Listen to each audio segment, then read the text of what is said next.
Good evening and welcome to Kini News.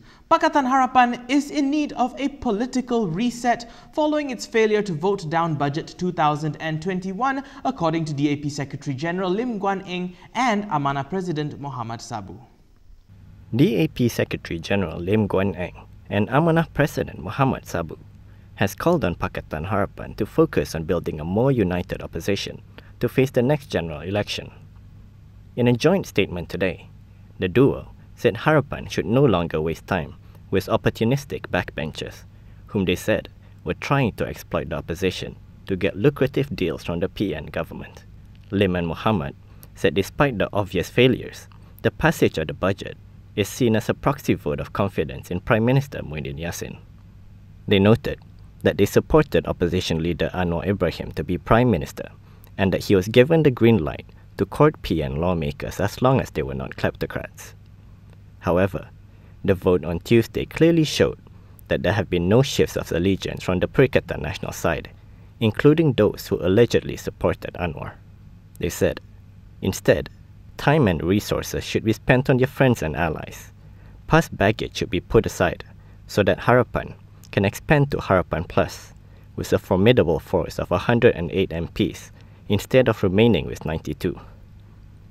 They added that this is the reality that Harapan must face, and there is a need for a political reset to focus on uniting their friends amongst the opposition MPs who stood by them against the budget.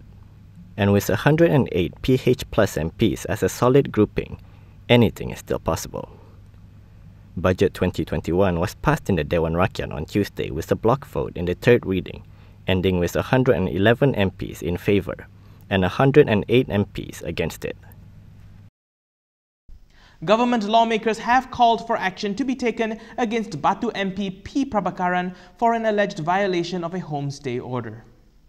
Several government lawmakers have called for Batu MP P. Prabakaran to be referred to the Rights and Privileges Committee for an alleged violation of a homestay order, or HSO, when he was present in Parliament to vote on the Communications and Multimedia Ministry's budget last Thursday.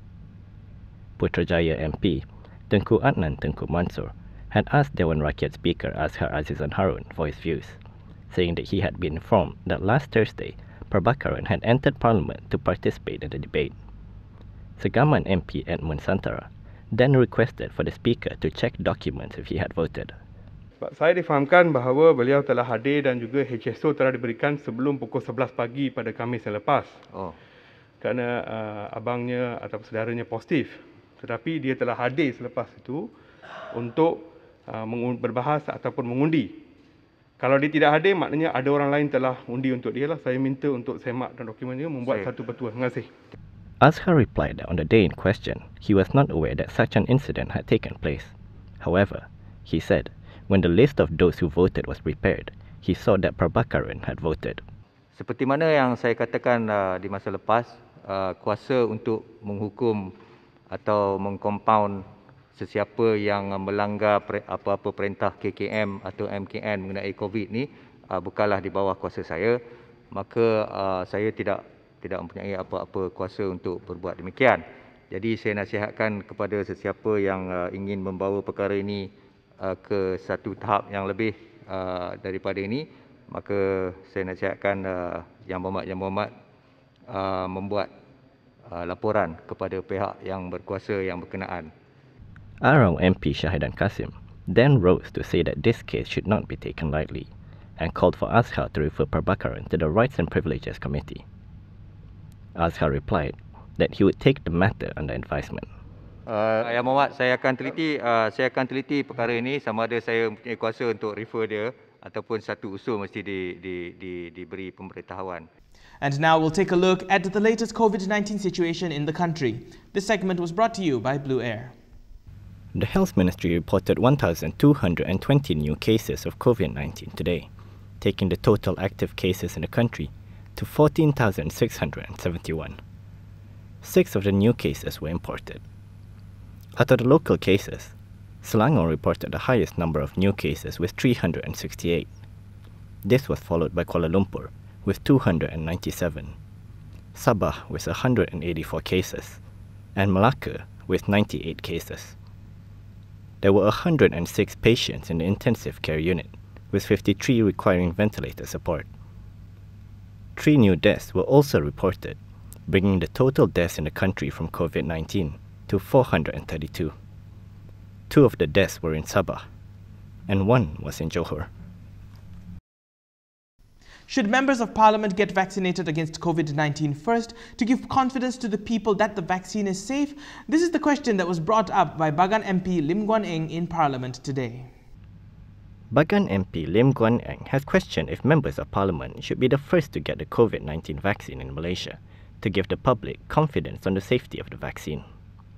Dan tambah lagi, adakah ahli parlimen akan menjadi yang pertama menerima vaksin ini supaya menjadi satu contoh kepada semua negara. Sekian, terima kasih.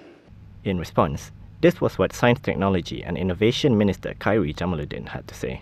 Cadangan daripada Bagan, cadangan yang baik yang akan kita pertimbangkan dan umumkan nanti. In a Twitter post later, Khairi said that there were 2 schools of thoughts on the issue.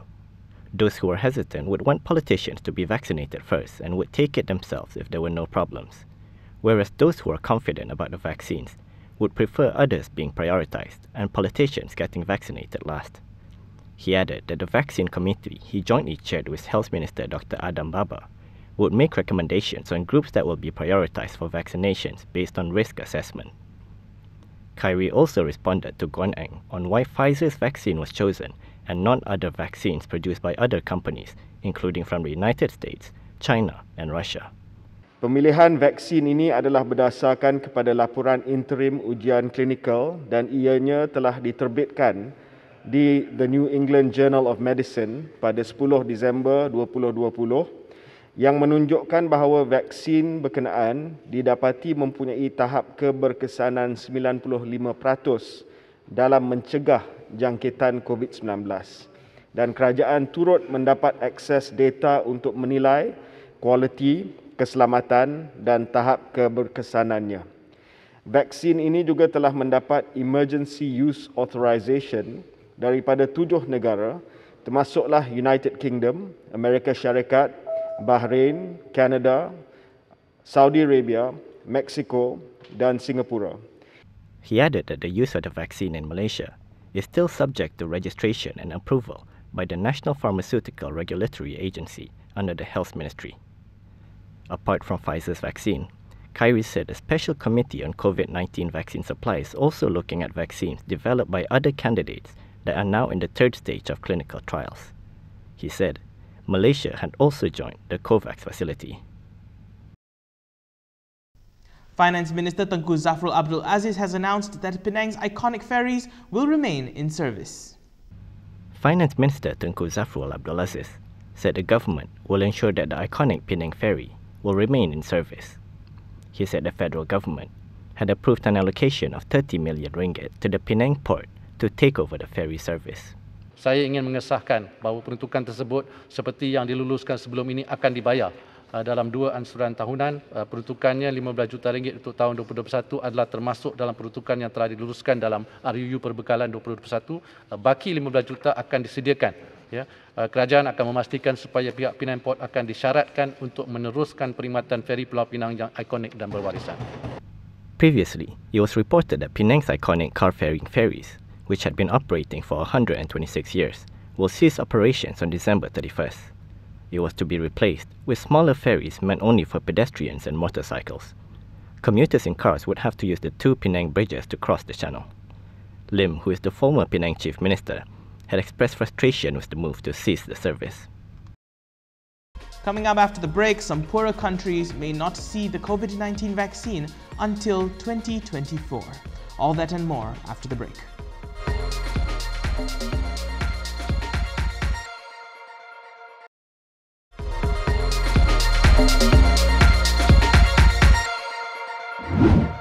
Welcome back. The COVAX scheme to deliver COVID-19 vaccines to poorer countries may face a, quote, very high risk of failure. This is according to internal documents cited by Reuters. The World Health Organization's global scheme to deliver COVID-19 vaccines to poorer countries faces a very high risk of failure, potentially leaving nations home to billions of people with no access to vaccines until as late as 2024. This is according to internal documents seen by Reuters. The WHO's COVAX program is the main global scheme to vaccinate people in poor and middle-income countries around the world against the coronavirus.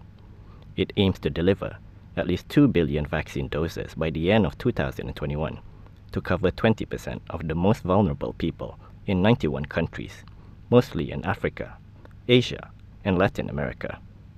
But internal documents show the scheme's promoters say the program is struggling from a lack of funds, supply risk, and complex contractual arrangements. All these could make it impossible to achieve their goals. An internal report to the board of gov't, an alliance of governments, drug companies, charities, and international organization that arranges global vaccination campaigns, said the risk of a failure to establish a successful COVAX facility is very high.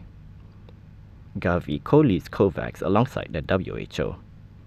The report said failure of the facility could leave people in poor nations without any access to COVID-19 vaccines until 2024, and the risk of failure is higher because the scheme was set up so quickly and is operating in, quote, uncharted territory. When asked about the documents, a gov't spokesman said the body remains confident it can achieve its goals. He added that it would be irresponsible not to assess the risk to such a massive and complex undertaking and to build policies and instruments to mitigate those risks. The report and other documents prepared by gov't are being discussed at their board meetings on December 15th to 17th. The WHO did not respond to a request for comment. In the past, it has let gov't take the lead in public comments about the COVAX program. The first days of Pfizer's COVID-19 vaccine launch have seen some unexpected problems, including some vaccines being stored at excessively cold temperatures. Pfizer's COVID-19 vaccine rollout has seen unexpected hitches, including some vaccines being stored at excessively cold temperatures, said U.S. officials on a Wednesday press call. U.S. Army General Gustav Perna said at least 2 trays of the vaccine doses delivered in California needed to be replaced after their storage temperatures dipped below -80 degrees Celsius. Pfizer's vaccine, which was made with its partner BioNTech, are supposed to be kept at around -70 degrees Celsius. Gustav said officials are investigating whether storing the vaccines at excessively cold temperatures poses a safety risk. According to U.S. Secretary of Health and Human Services Alex Azar, Pfizer has also reported some production issues. He said the U.S. government would ensure that by whatever mechanism, they would provide Pfizer with their full support to ensure that they can produce for the American people. Officials did not outline what the specific manufacturing challenges were. Pfizer did not immediately respond to a request for comment from Reuters, but its chief executive Albert Bourla had told CNBC earlier this week that the company was asking the U.S. government to use the Defense Production Act to relieve some critical supply limitations, particularly in some components. U.S. officials said on Wednesday they plan to allocate 2 million doses of the Pfizer vaccine next week and 5.9 million doses of Moderna's, assuming it received regulatory authorization. Moderna's vaccine is likely to be authorized as soon as Friday, they said. That's all the time we have this evening. For more stories and to catch up with what you may have missed, go on over to KiniTV.com. You can also follow us on Instagram, Twitter, YouTube and Facebook as we post the latest headlines there as well. If you're heading out, don't forget your mask and always remember to social distance. Remember that we can beat this together. I'm Daniel Anthony. Thank you for watching and stay safe, Malaysia.